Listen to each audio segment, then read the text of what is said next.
Well, good morning, everybody. My name is Adam Wood. I'm Deputy Director of the Institute, and I'd like to welcome Dr. Mahathir bin Mohamad, Prime Minister of Malaysia, to Chatham House. The Prime Minister is en route home from New York, where he, amongst other things, addressed the UN General Assembly, and so we're very pleased that he's made time to address us today. By any reckoning, it's a remarkable political development when the ruling coalition of a country is defeated at the ballot box after 61 years of continuous rule, covering, in fact, the entire period of the country's independence. That is what happened in May of this year in Malaysia to the coalition led by UMNO, the United Malay National Organization.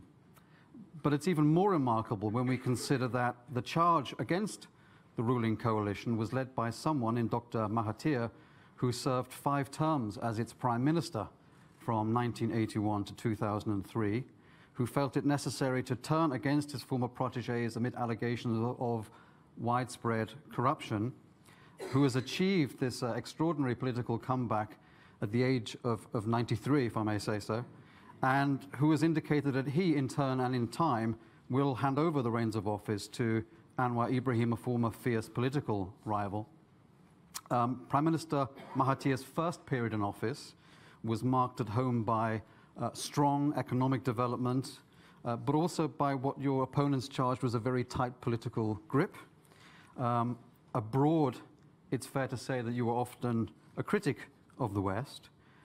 Now, as leader of the Pakatan Harapan coalition, your government's stated priorities include anti-corruption measures, the restoration of public finances, inclusive growth strategies, and the overhaul of what I think you regard as a politicized civil service. You've underlined a policy of neutrality and non-alignment in foreign affairs. Your notable early measures have included the suspension or the cancellation of large infrastructure projects linked to China's Belt and Road Initiative on grounds of financial viability, but also amid warnings you've repeated about the risks of or the different types of economic forms of colonialization. Both at home and abroad, your administration has pledged a commitment to improving human rights. And the Prime Minister's subject today is the future of democracy in Asia. We look forward to hearing about Malaysia's experiences and its challenges and what the fate of democracy in the region implies for the region's international relations. This meeting is on the record. It's being live streamed. Prime Minister, we look forward to your remarks and the discussion that will follow them. Welcome again. Thank you.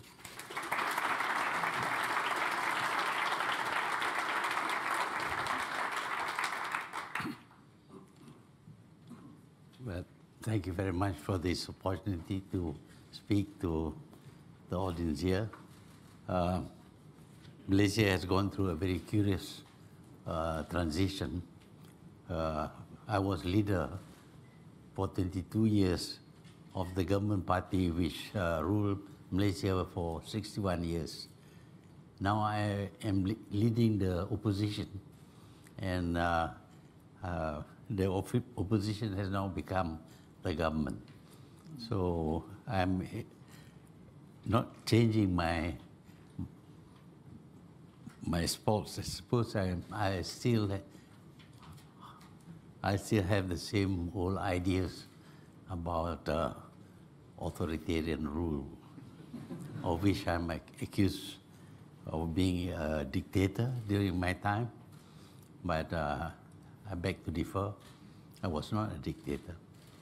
But that doesn't make anybody change their mind. Whenever they mention my name, they always describe me as a dictator. And today, a dictator is going to talk about democracy. I don't know whether I'm qualified or not, but I will try. In the first place, of course, democracy is not an Asian invention. It came from the West. Began, I suppose, from Greece, but now the whole world has been told that you have to become democratic or else. And regime change taking place in many places, and as a result of trying to be democratic, they have met worse fate than when they were under authoritarian rule. So does that mean that authoritarian rule is best? Well, of course, we'll deny that, because we think that the only system of government that should be practiced by all countries must be the democratic system. But the democracy is not something easy to handle. The basic rule, of course, is that the majority of the people have a right to choose a government to govern their country. But even in a democracy, there can be autocrats who rule rather tightly, as I have been accused of. But if you want to make a government work, you have to have certain disciplines. Asian minds are not accustomed to the idea that a country can be ruled by the people. We have always had monarchs with absolute power, and we have survived in a way. Of course, there were a lot of criticisms against the monarchies of old, because they tend to be rather cruel to their own people in order to sustain themselves. But now Asians are told that they should have democracy. And democracy means not having any monarch or any dictator. It is the people who will choose the leaders who would lead the country. The assumption, of course, is that the majority of the people must know what is good for themselves. Unfortunately, they are distracted by other things, like money, for example. If they are given money, some of them would vote for whoever gives money, whether he is a Democrat or he is an authoritarian ruler. So sometimes, or rather quite often, it happens that a democratically elected ruler can behave like a dictator. And that's what happened to Malaysia since 2013, when the Prime Minister who has been ousted took over. He introduced into democracy a new slogan, and that slogan is called "Cash is King." In other words, he's saying that it is legitimate and proper to bribe in order to get anything done. But prime ministers are not paid very well. I think if you are in the private sector doing business, you're better paid. But for a prime minister who's running a whole country, the pay is very, very low. So if you want to bribe and you don't have money, you have to think of some ways to get money. And the previous prime minister decided that he would steal the money because he hasn't got enough money to give bribes which would change the minds of people. That shows that even if we elect a ruler, it doesn't mean that he will behave himself. There are mechanisms for removing a ruler who is not fair, who is cruel and all that. But sometimes the whole system can be converted to the dictator's ideas, and they will carry out his instruction because they know that they will be very well paid for that. So even in a democracy, there can be dictators. And we find that when working a democratic government, too many people have got ideas which they think should be carried out by the government. And because they have different ideas from the government, we have opposition parties. Opposition parties normally can only criticize the government, but it's seldom that they can overthrow the government or bring the government down. Unless, of course, it is a two-party system. But two-party is not very democratic. It means that some people will have to forget about their own ideas, their own ideals, in order to be a part of the other party, the opposition. Only if there is a united opposition can democracy, can there be election to form the government. But it is not easy to have just two parties, because many people will believe that they are the right people to form the government. And so when you see regime change taking place in the Arab countries, every one of those people who campaigned, who demonstrated in order to overthrow the authoritarian government, every one of them felt that they were the ones who should be running the government. But they are not united. They come from various parties. And the only reason why they think the government should be brought down is because they think they would be able to rule after the government is overthrown. But there are so many people who wants to be the government, and of course immediately after the overthrow of the authoritarian ruler, there will be a quarrel among the people who overthrew him, because they belong to different parties with different ideas. The end result may be civil war, or at least tension and instability in the country. And we see in some countries they lost the ability to run the country. They become failed nations because they kept on quarreling with each other and not getting any benefit at all from democracy. So we can't think of democracy as if it is a one-size shoes which fits all, because each country, each people have their own cultures, and some of their cultures are so strong that it is difficult for them to change from having a dictator or an absolute monarch and replacing him with someone you elect merely by making a tick on the piece of paper. This is not common with them, and therefore this idea cannot be easily practiced in many countries in Asia and in the Middle East.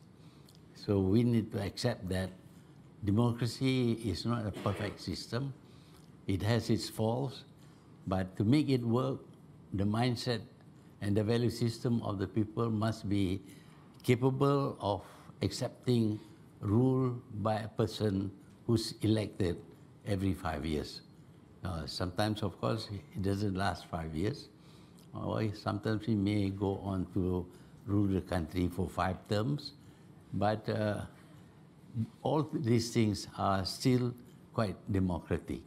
But some will fail because of the quarrels that take place all the time, with people sniping at the government, and the government spending the time and money in order to govern the country. He will not be able to govern the country because he has to face a lot of disruption coming from the very people who elected him. So in Asia today, we find not too many democracies.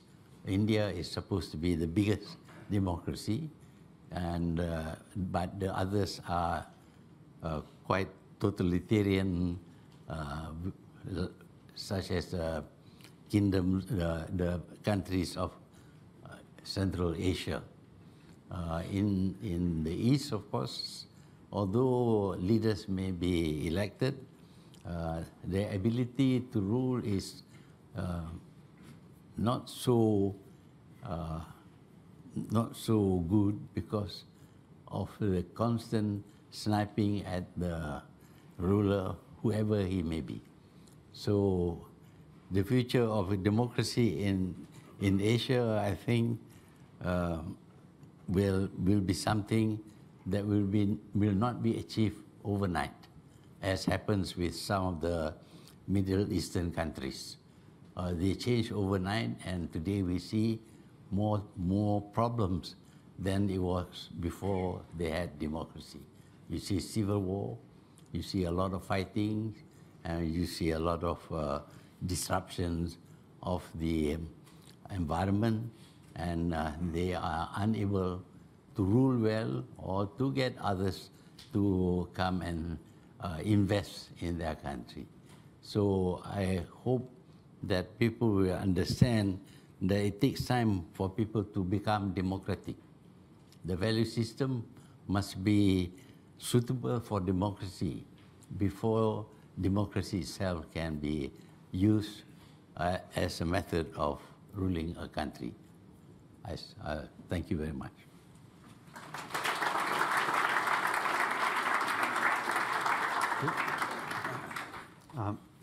Thank you very much for that introduction to our conversation. Perhaps we should turn initially to the subject of democracy in Malaysia. I think Malaysia, like many countries, has suffered a history of political polarization based on racial as well as confessional religious grounds. Today, I suppose one could say that polarization is expressed on the one hand by UMNO as a party of Malay interests, and on the other by PAS as the party of Islamist opinion.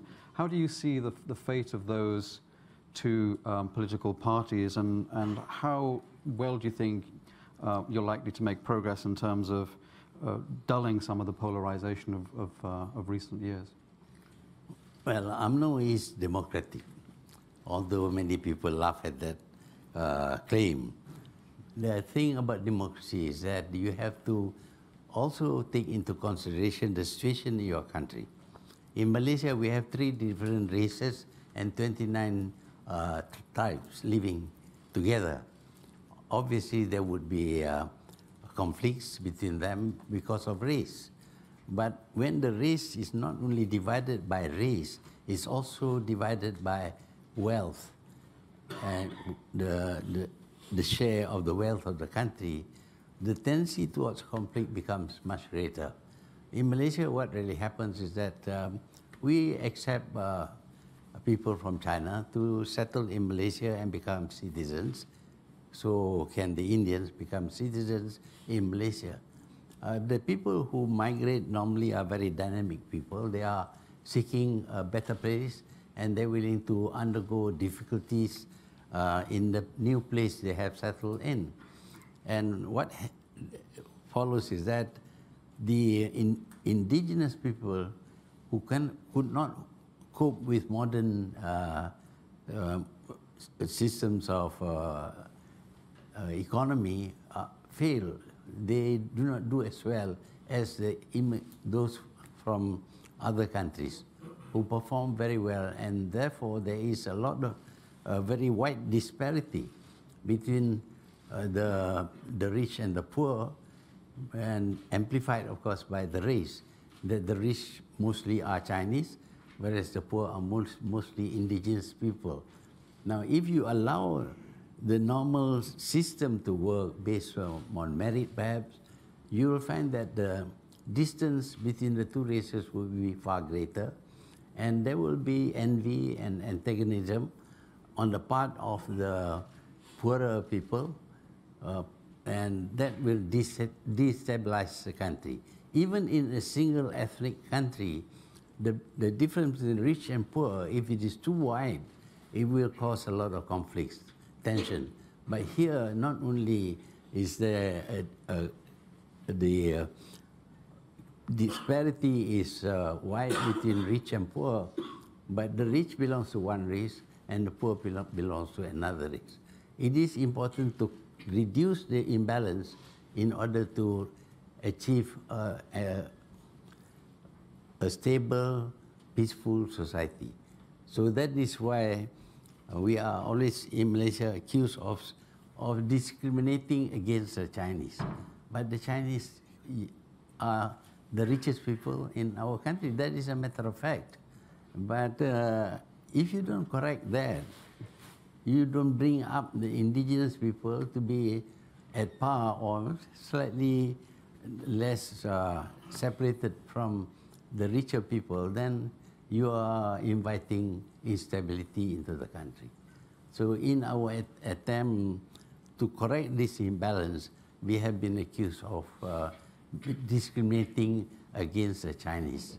And believe me, the Chinese are very rich in Malaysia. Although they are discriminated against, they are far better educated. They are doing much better than the indigenous people, simply because the Chinese people are dynamic people who have rebuilt their poor country in just 30 years. Changed a poor country into a very rich country that seems to be threatening the world because of its wealth. That is the Chinese race. They are very hardworking, very dynamic, but the indigenous people in most countries are less capable of competing, and therefore they are left behind.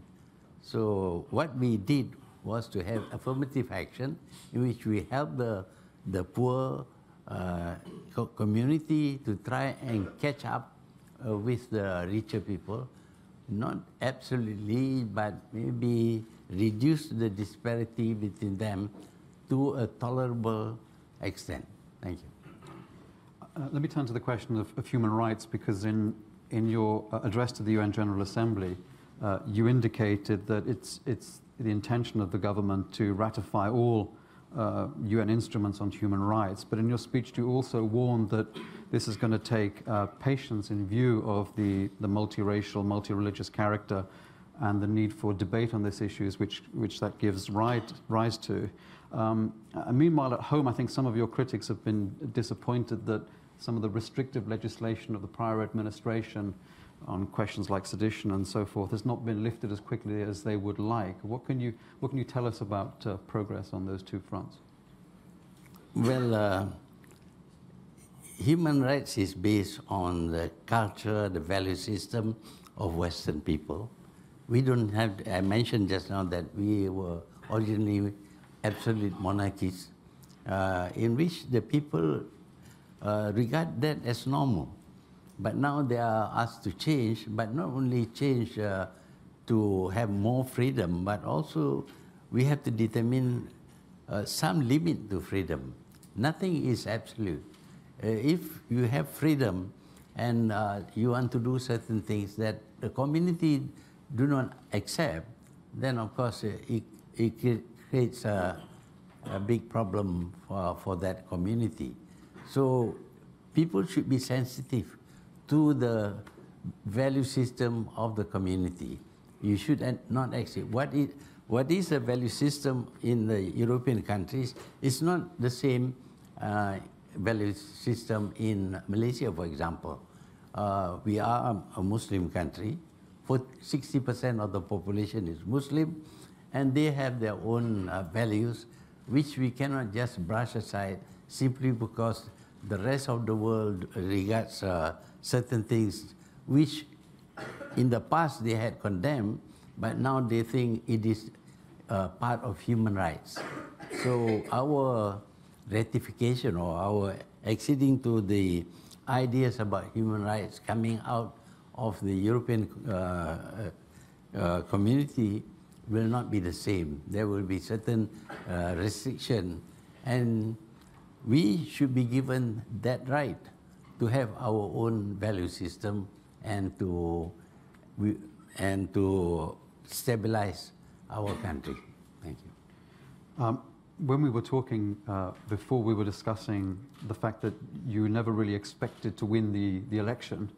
And because you never expected to win, you produced a very long manifesto of commitments that you now have to fulfill. That manifesto having been intended principally as a critique of the government rather than a policy program per se.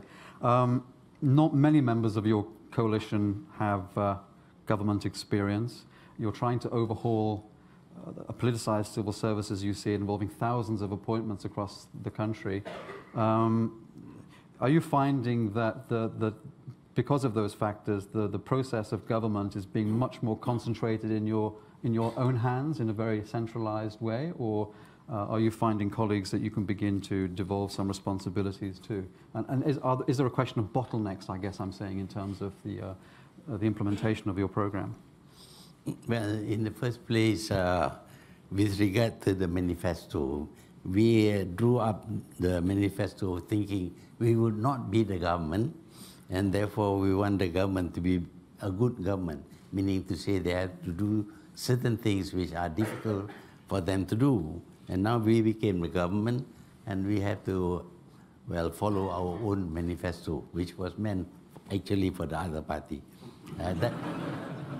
That is very difficult. But then, nevertheless, we have tried to follow as much as possible. For example, the Public Accounts Committee used to be headed by the ruling party, members of the ruling party. But now the prescription in the manifesto is that the chairman of the PAC, Public Accounts Committee, should be from the opposition. So we couldn't do anything except to ask the opposition, the previous government, to become chairman of the Public Accounts Committee. Now we cannot cheat, of course.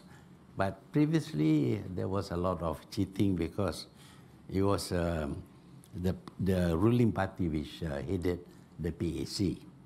Now with regard to whether I will become a dictator again or not, because many of my colleagues in the cabinet are not familiar with being in the government. For 60 years they've been against the government. Now they are the government. So they find the transition quite difficult to handle. Of course, I have been with the government for 22 years, and now I am back again as a part of the government. I will have to give some of my own ideas to them, and also to practice the kind of things that government always do. All governments must have authority. It is the abuse of authority that is bad. It's not having the authority or the power. The power in itself is good for developing the country, ruling the country well. But when you abuse the power, for example, there should be the power should be distributed between 3 units. First, the legislators, and then the implementers, and then the judiciary. In the past, there was no distinction under the previous government. So now we will go back to the same pattern of division of power. And I think we ourselves, having prescribed it in our manifesto, we ourselves must implement what we expected the opposition, or the previous government should do should they win the election. Thank you. One last question from me on foreign policy before we turn to the audience. You mentioned, as I said in my introduction, that Malaysia is pursuing a policy of non-alignment and neutrality. Does that in effect mean, though, a policy of balancing the competing demands of China on the one hand and the United States on others? How do you see that progressing? As I mentioned as well, you've already taken a much more cautious approach towards the Belt and Road initiative, which is a signature foreign policy as well as economic foreign policy of China. When I was in Washington last week, Pentagon officials in their discussions with me seemed very enthusiastic and hopeful of deepening defense ties with Malaysia.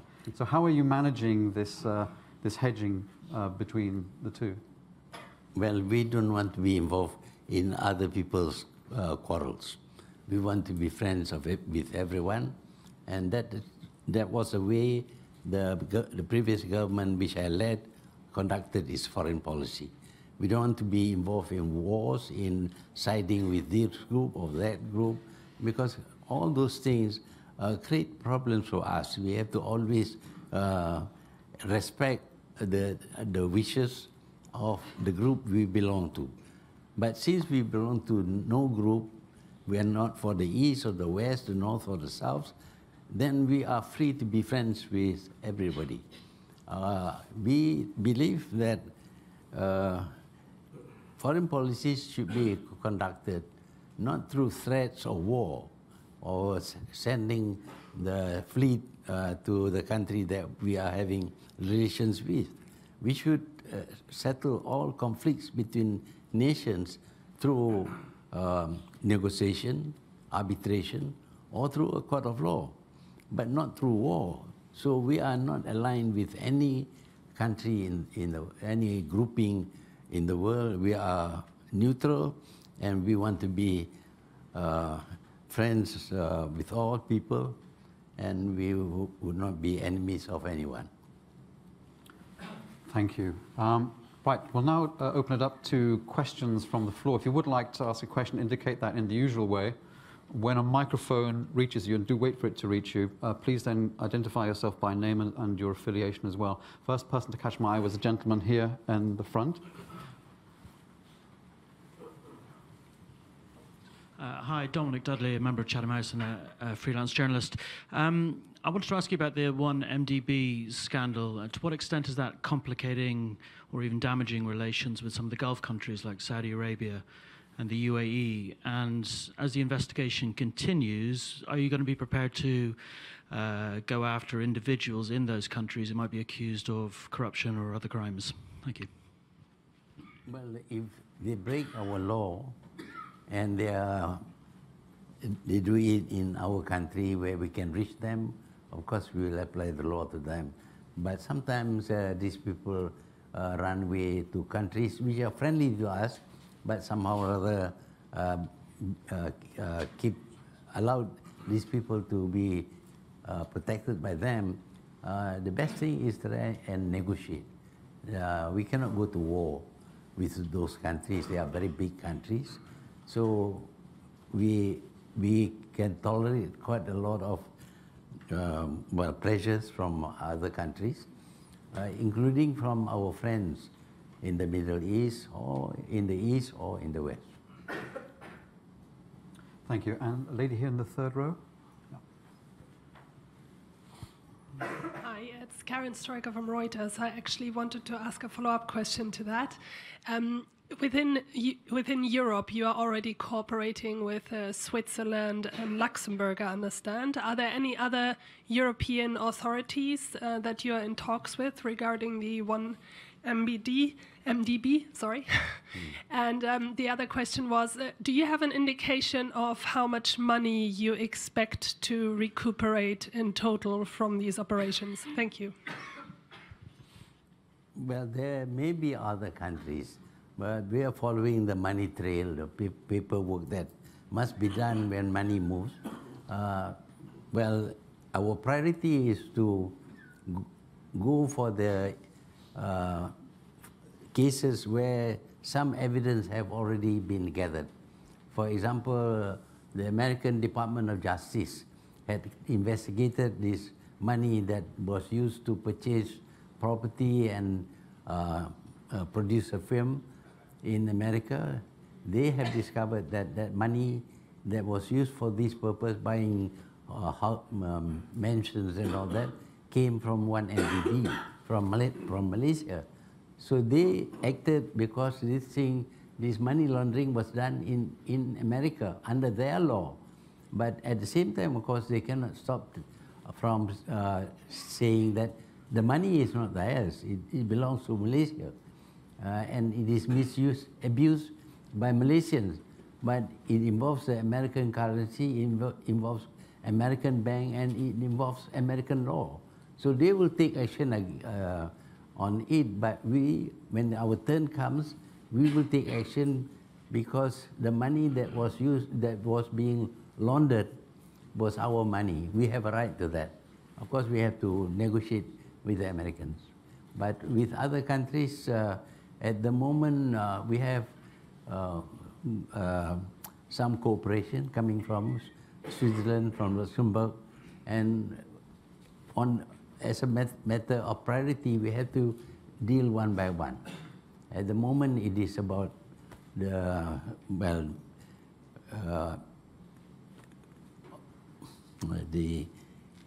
about the abuse of the power by the Prime Minister? Okay, I'd like to turn to another portion of the room here. Gentleman there with his hand up. Yep. Good morning, Selamat pagi. Thank you, Prime Minister. It's a real treat to hear you speaking this morning. My name's Alan Lai from the UK ASEAN Business Council. If I may, the UK will be leaving Europe, and after that will not have any formal relationship with ASEAN. What would be your suggestions and thoughts on the UK formal relationship with ASEAN? And also with regards to the CPTPP, the UK has expressed an interest in joining, but Malaysia is now reviewing. Your comments on that, please, sir. Thank you. And we have a forum called ASEAN Europe EU Forum, which meets regularly, and we discuss matters mainly about trade between the two areas. But now that Britain has come out of the European Union, we will talk with the UK alone without having involvement of the other European countries. But we intend to carry on the relations whether UK is in the Union or not. Because to us, what is important is our ability to trade with these countries.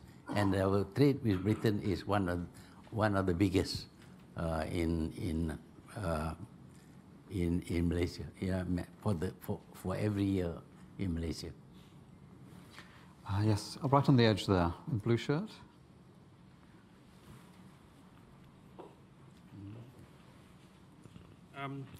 Dr. Mahathir, I appreciated greatly your remarks. Having been married to a Malaysian for 30 years, I tend to be an observer of Malaysia. And I think there's certainly sense a great deal of relief on your election.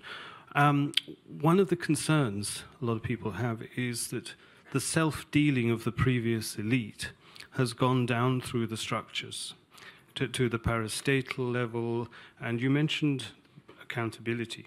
But I want to ask you, are you going to bring about a reform of the structures and bring accountability back into the layers of government? Yeah, we are going through a process of reforming many of the structures, many of the government departments, to fulfill the promise that we made. We find that the power of the Prime Minister, for example, was too great. He is able to choose people to head different departments, and that will be removed from the Prime Minister's department to the Parliament. Parliament will determine the choice or the promotion of senior officers. We will also reduce the terms for becoming Prime Minister to 2 terms only. So a number of issues need to have the consent of 2/3 majority, because it involves the Constitution. So at this moment, we don't have the 2/3 majority, but we will do so as soon as we can persuade others to give us support for a change. Recently, we wanted to repeal the anti-fake news law, but we couldn't because the upper house, the Senate, has a majority of the opposition there. We cannot get through even for a simple majority there. So quite a number of changes we want to institute depends upon Parliament. And although we have a majority in the lower house, we don't have a majority in the upper house, and that can result in the repeal of the laws becoming obstructed. Thank you. Yes, lady here in the second row. Just there in the second row. Prime Minister, what a pleasure to listen to you.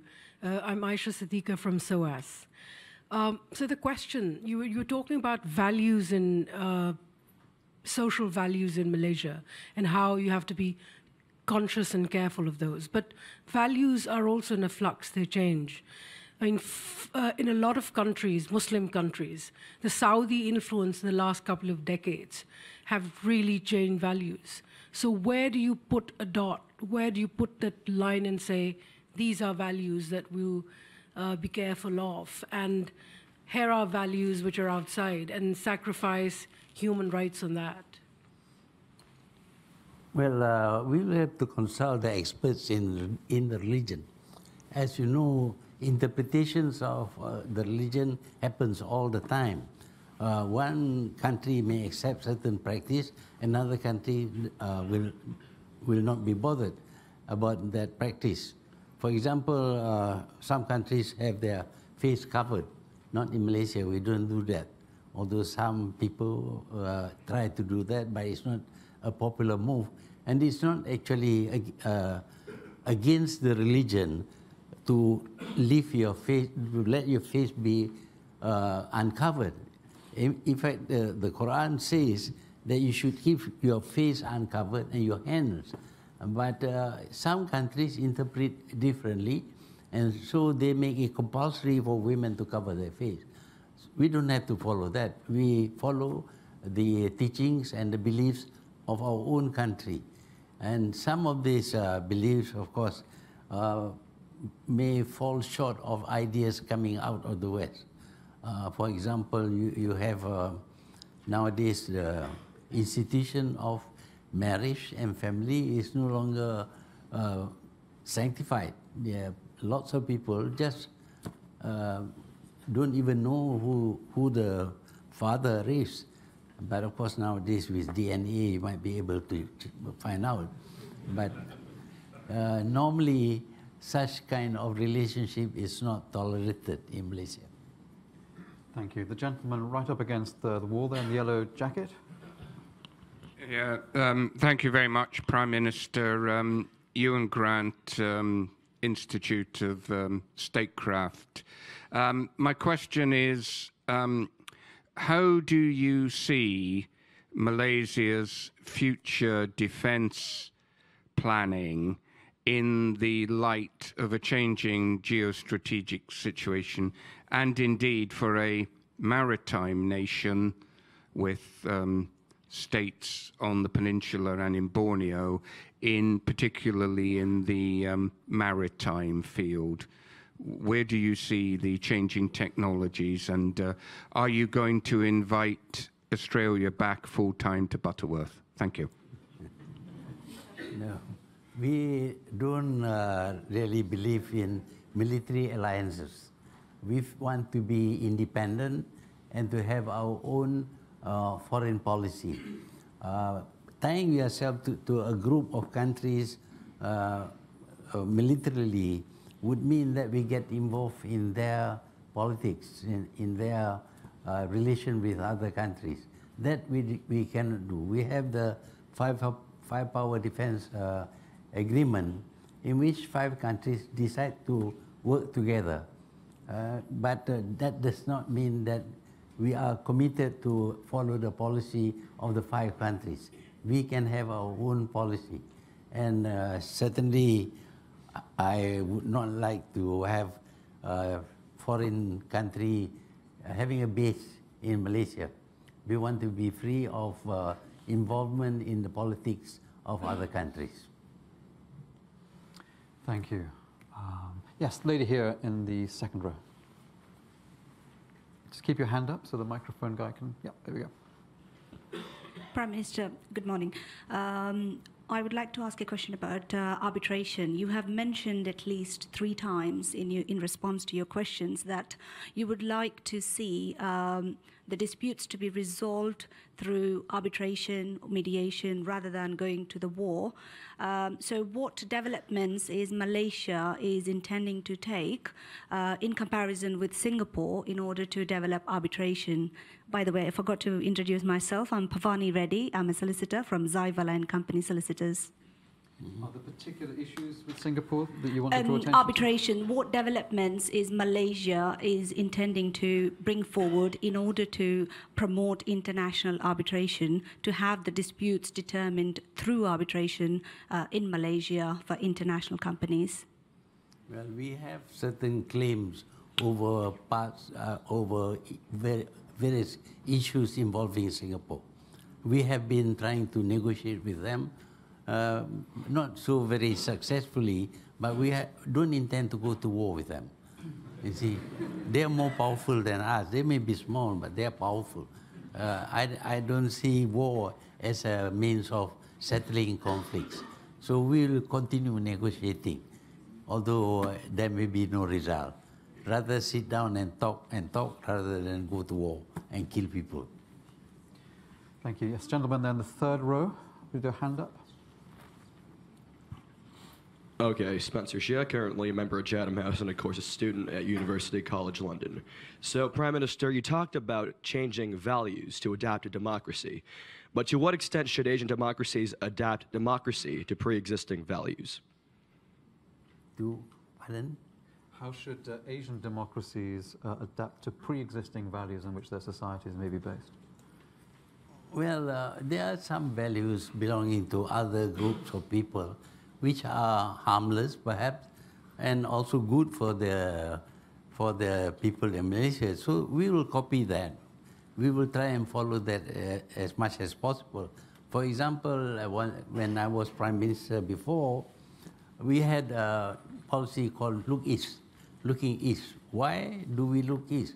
It's not just about inviting foreign direct investment from Japan or Korea or China. It is about learning from those people how they developed their country. They were poor once. Japan was at war, it was partially destroyed, but they recovered very quickly. We want to know how they recover. And among the things that contributes to the recovery is the culture of the people. They are very hardworking people. They, well, relative to some people, they are much more honest, perhaps. I don't want to comment too much on that. And the value system is what enables a person or a race or a country to be developed or not developed. We see in the West many countries being developed. The question is why cannot we? We saw Japan following the European footsteps, and they succeeded. We want to follow Japan and see how they did, they achieved their progress or development, and if there is anything that we can learn from them, we will copy. So we are not talking about other values that will neither help us nor be good for our society. Gentleman here in the second row, right in the middle. Just, yep, there we go.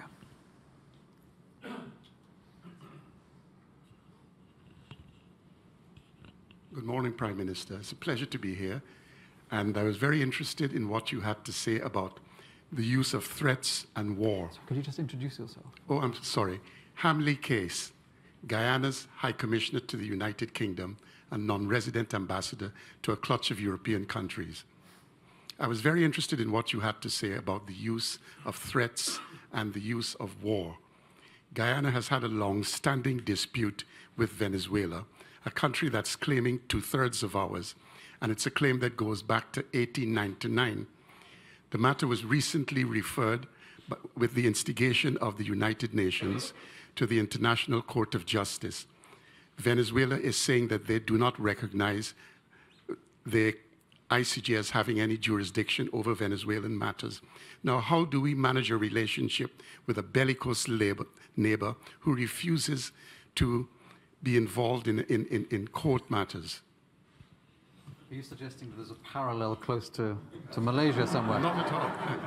Or you're asking the Prime Minister to arbitrate your dispute? That would help, yes. Okay. Yeah. Thank you. You know, before you can go to the World Court, both sides must agree to abide by the decision made by the World Court. We referred 2 cases to the World Court. One is a claim on 2 islands, which claim also by Indonesia. These are beautiful islands, and we both claim they are ours. We couldn't reach settlement through negotiation. we couldn't reach settlement through arbitration, so we decided to go to the World Court. And the World Court very wisely said that it belongs to us, Malaysia. But on the other hand, there was a claim on one piece of rock about the size of this table in the South China Sea between Malaysia and Singapore. It is nearer Malaysia than Singapore. We went to the World Court because we couldn't settle in any other way. And the World Court unwisely decided that it belongs to Singapore. So sometimes we gain, sometimes we lose. You know, if you go to the courts, you are at the mercy of the judge. There's a gentleman right at the back against the wall there with your hand up by the cameras.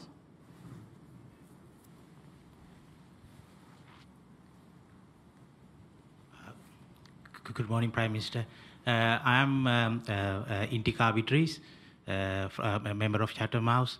My concern is especially China and India. They're involved in local politics in Sri Lanka because the locally, so we have issues, but now all the political parties either going after China or they're taking some instruction from India. So how we going to be concerned about our local issues rather than we are a center in international politics? Well, we were in the opposition before when the Malaysian government, the previous Malaysian government, borrowed huge sums of money from China. We thought that was unwise because we find difficulty to repay the loan. So the thing that we could do was to displace the government. We went for an election and we won, so now we are trying to correct the wrong things done by the previous government. It is our action entirely, but of course it involves negotiating also with China and even with Singapore. But the main thing is we claim that this thing is not good for us, and therefore we want to revise it or delay it or do something about the kind of contract or treaty that we entered into. So it is not a question of confronting China and making demands. We are not in a position to make demands. We have to accept that they are a powerful country. Thank you. Yes, gentleman with his hand up there, and then we'll come to you next. Michael Binion from the Times newspaper.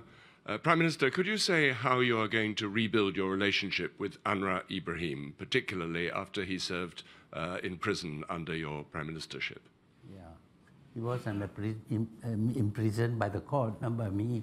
I didn't have the power to imprison him. I could detain him, but I prefer going to the court. It took 9 months for the court to decide. And after I stepped down, he was released.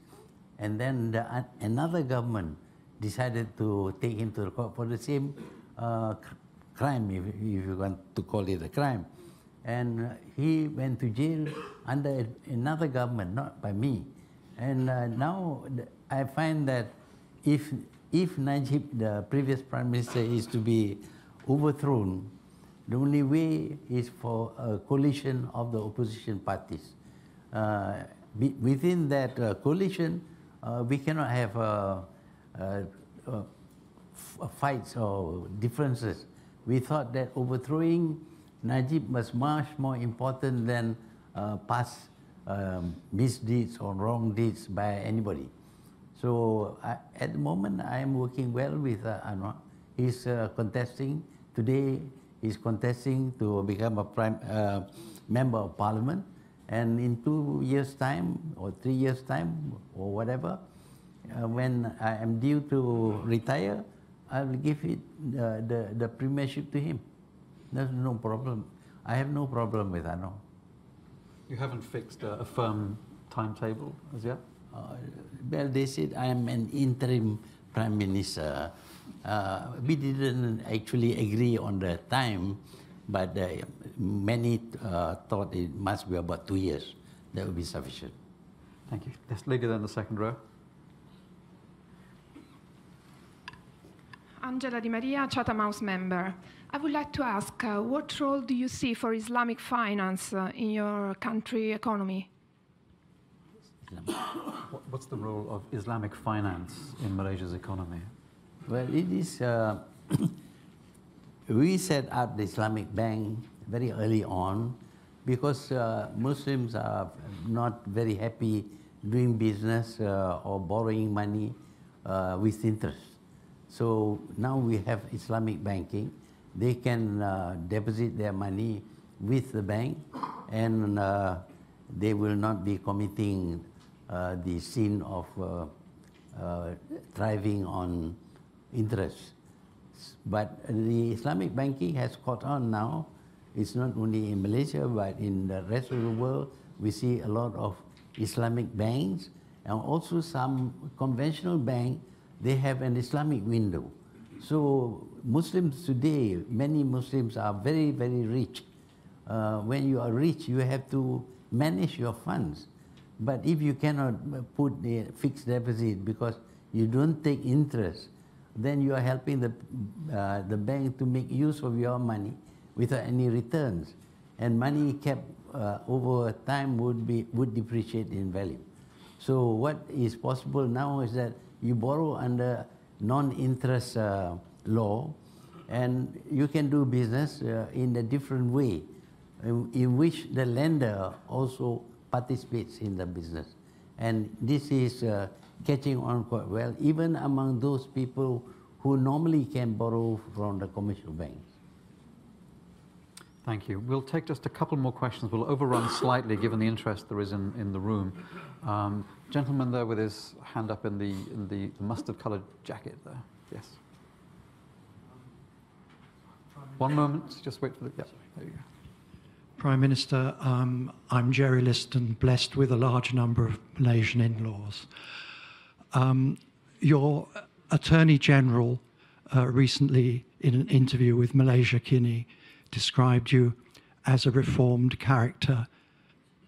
Is he right, and if so, why?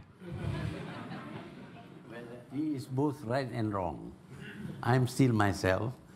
I still operate in the same way, but I have to show respect for the wishes of the others, about particularly with regard to what they call cronyism. They believe that I was helping my cronies. Actually, I was helping people who are capable of profiting from whatever business they do. If you ask somebody who has no business knowledge and ask him to construct a building or to give him a contract to do anything which he doesn't know, has had no evidence that he has succeeded in the past, then you're going to invite failures. So when we give contracts and other things, today we must do by tender. Before there was limited tender. Now we have the full tender. Everybody can make a bid, and we will then award to the best bid. But that is a bit of change in procedures. But otherwise, I'm still focused on rebuilding the country as I did in the last 22 years of my premiership. Thank you. And then last question, right at the back against the wall, gentleman in the brown jacket and blue shirt.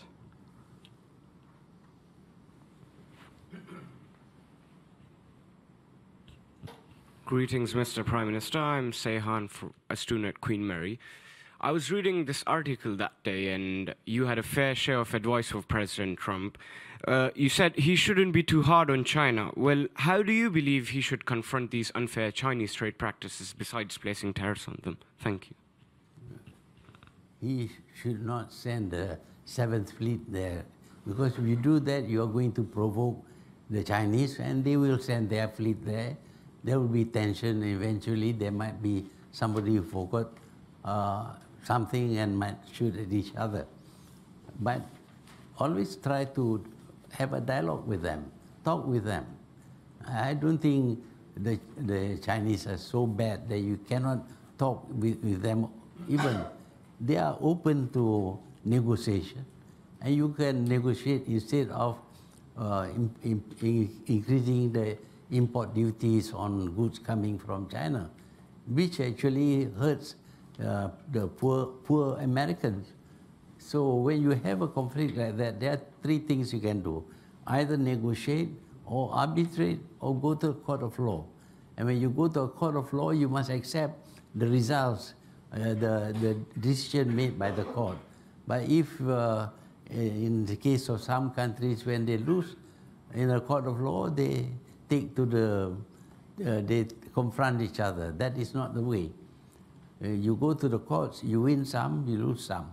That is part of the principle of justice that we accept and practice nowadays. Prime Minister, maybe just by closing this event, I could invite you to make some personal reflections on the last year. You did not expect to be in this position. You were somebody who considered himself to be long in retirement, called back to service. Just on a day-to-day basis, what has the experience of that been like, returning to a completely altered government machinery with a different political party, but expected to do the same job at obviously a later age as well? Well, it is totally different from my last experience when I took over as Prime Minister. When I became Prime Minister in 1981, everything was in place. The civil service was well trained, and they performed their part of the work quite well. And there was corruption, of course, but hardly damaging to the country. The level of corruption is so low that it is not a priority for us. But this time around, when I move in as Prime Minister, I find that the whole machinery of government has been corrupted. I mean, literally they are stealing money, some of them, not all. Of course, not our officers who are here. But the fact is that I have to do a job of cleaning up the whole machinery of government. So this time it is even tougher. If I am as young as I was in 1981, I think I can put up with the strain. But here it is almost unbearable. The amount of decisions that has to be made, even changing heads of department, appointing somebody to take over, all these things I have to decide, because that's the job of the Prime Minister. So the experience is not the same, but to the extent that I can, I will try to do the right things. Well, in the context of those competing demands on your time, thank you very much again for coming to spend an hour with us here at Chatham House on this.